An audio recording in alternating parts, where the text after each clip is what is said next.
വിവാദ കല്ലറ തുറന്ന് ഗോപൻ സ്വാമിയുടെ മൃതദേഹം പുറത്തെടുത്തു. അഴുകിത്തുടങ്ങിയ മൃതദേഹം ഇപ്പോൾ മെഡിക്കൽ കോളേജിൽ. പോസ്റ്റ്മോർട്ടം അല്പസമയത്തിനകം. കല്ലറയിൽ മൃതദേഹം ഇരുത്തിയിരുന്നത് ഭസ്മവും കർപ്പൂരവും നിറച്ച്.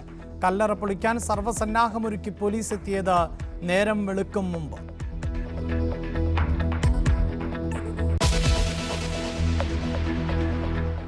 തൃശൂർ ചിൽഡ്രൻസ് ഹോമിൽ 17-കാരനെ തലയ്ക്കടിച്ച് കൊലപ്പെടുത്തി. മരിച്ചത് ഇരിങ്ങാലക്കുട സ്വദേശി അഭിഷേക്. കൊലപാതകം ഇരുവിഭാഗം തടവുകാർ തമ്മിലുള്ള തർക്കത്തിനിടെ.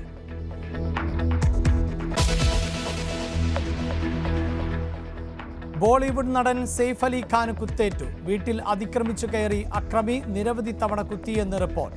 2 മുറിവുകൾ സാരമുള്ളത്. താരം ലീലാവതി ആശുപത്രി. അക്രമം മോഷണ ശ്രമത്തിനിടെയെന്ന് സൂചന.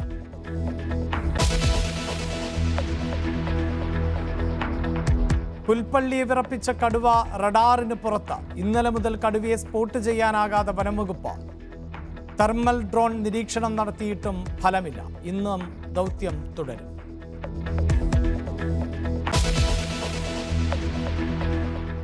വീണ്ടും അഭിമാനത്തിന്റെ അത്യുയരത്തിൽ ISR. ഉപഗ്രഹ ഡോക്കിംഗ് പരീക്ഷണം വിജയം. ബഹിരാകാശത്ത് ഉപഗ്രഹങ്ങളെ കൂട്ടിച്ചേർത്തു. ഈ നേട്ടം കൈവരിക്കുന്ന ലോകത്തിലെ 4ാമത്തെ രാജ്യമായി India.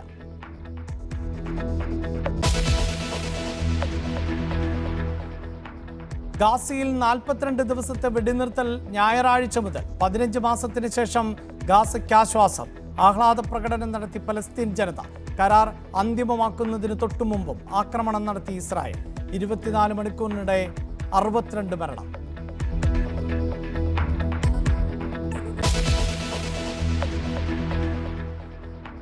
Wayanad DCC treasurer NM വിജയന്റെ ആത്മഹത്യാ കേസ് അന്വേഷണത്തിന് ക്രൈംബ്രാഞ്ച്. 3 വഞ്ചനാ കേസുകളിൽ അന്വേഷണം ഏറ്റെടുക്കും.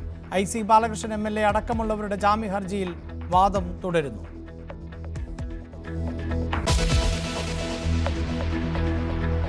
നിയമസഭാ സമ്മേളനത്തിന് നാളെ തുടക്കം. പെരിയ കേസിലെ വിധിയുടെയും PV അൻവറിന്റെ രാജിയുടെയും ആഘാതത്തിൽ CPIM. പ്രതിപക്ഷത്തെ പ്രതിരോധത്തിലാക്കാൻ IC ബാലകൃഷ്ണന്റെ രാജി ആവശ്യം ഉയർത്തും.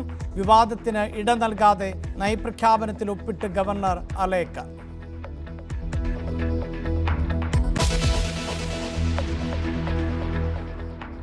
കേരളത്തിന്റെ സ്വപ്ന സാക്ഷാത്കാരമായി എയർ കേരള ജൂണിൽ പറന്നുയരും. ആദ്യ സർവീസ് കൊച്ചിയിൽ നിന്ന്. 5 വിമാനങ്ങൾ വാടകയ്ക്കെടുത്ത് ഒരുക്കങ്ങൾ അതിവേഗം. തുടക്കത്തിൽ നടത്തുക ആഭ്യന്തര സർവീസുകൾ.